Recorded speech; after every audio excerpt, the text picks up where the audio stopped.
José Colina a fui le Venezuela il y a 23 ans en raison de persécutions politiques. Faut avoir un café, s'il te plaît? Juste un café noir. Il a d'abord obtenu une protection au nom de la Convention des Nations Unies contre la torture, puis en 2021, sous Joe Biden, il a bénéficié du TPS, un statut de protection temporaire suspendu par le gouvernement Trump. Maintenant que le TPS a disparu, je me retrouve dans un véritable vide migratoire. On pourrait m'envoyer dans un pays que les États-Unis considèrent comme sûr, mais qui pour moi ne l'est pas du tout. J'ai passé plus de temps ici que dans mon propre pays. En espagnol, on appelle ça l'arraigo, l'enracinement. J'ai des racines, une histoire, une vie ici. Et aujourd'hui, tout ça vacille parce qu'on remet en cause ma protection. José a une entreprise de livraison de repas et dirige en parallèle une association de protection des exilés politiques vénézuéliens.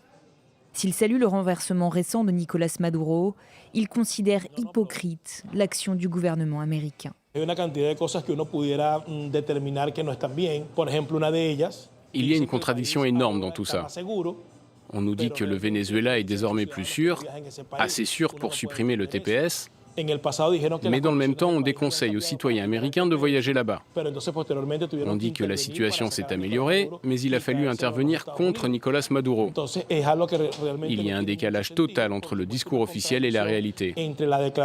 Et au milieu de cette contradiction, ce sont les citoyens qui payent le prix.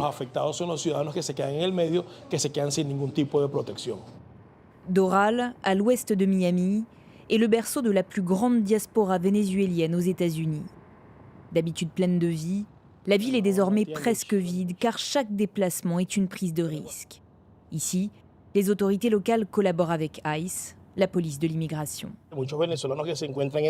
Beaucoup de Vénézuéliens qui sont en procédure migratoire ont un permis de conduire temporaire. Au moindre contrôle de police ou à la moindre infraction, si l'agent voit qu'il s'agit d'un permis temporaire, il peut appeler les services de l'immigration pour vérifier si cette personne est bien en situation régulière aux États-Unis. Regardez autour de nous. Avant, à cette heure-ci, il y avait des embouteillages. Aujourd'hui, désert. Comme José, environ 600 000 Vénézuéliens sont devenus vulnérables du jour au lendemain. Le gouvernement a suspendu le TPS en février 2025 dès son arrivée au pouvoir. Une décision contestée en justice par l'association TPS Alliance, dont nous rencontrons à la nuit tombée les représentants à Miami. Ils se dissimulent le visage, car sont eux-mêmes sans statut migratoire valide. Il est très important de donner une vision large, belle, de qui nous sommes comme personnes, de qui nous sommes comme professionnels, et de ne pas nous stigmatiser comme ils l'ont fait en criminalisant chacun des Vénézuéliens. Avant de venir aux États-Unis légalement, ces volontaires étaient avocats et professeurs au Venezuela. Lors de cette réunion, ils rappellent les chiffres à mettre en avant dans leur travail de plaidoyer auprès des élus. Comme l'Alliance l'a souligné dans cette plainte, plus de 48% des Vénézuéliens ont une licence universitaire, c'est-à-dire que nous sommes des professionnels et que nous venons pour contribuer de manière positive à la société américaine. Nos enfants, les enfants des Vénézuéliens, à plus de 90%, sont intégrés dans le domaine académique.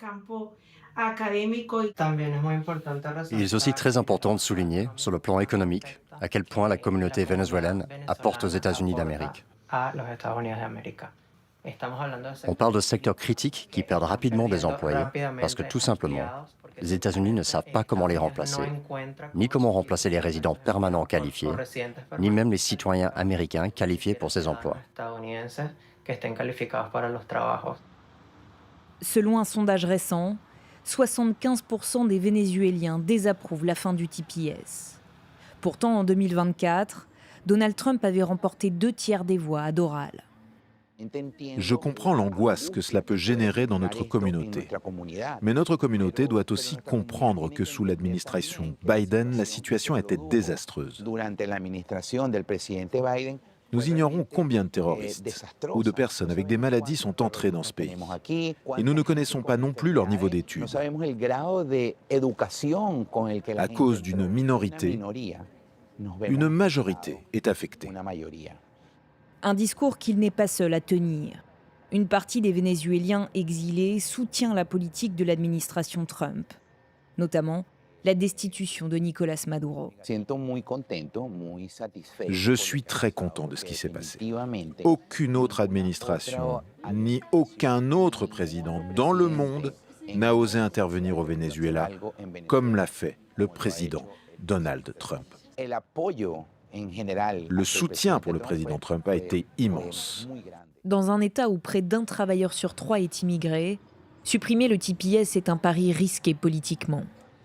Si Donald Trump a su faire basculer Miami, bastillon démocrate historique, sa politique migratoire pourrait cette fois lui coûter cher lors des élections de mi-mandat.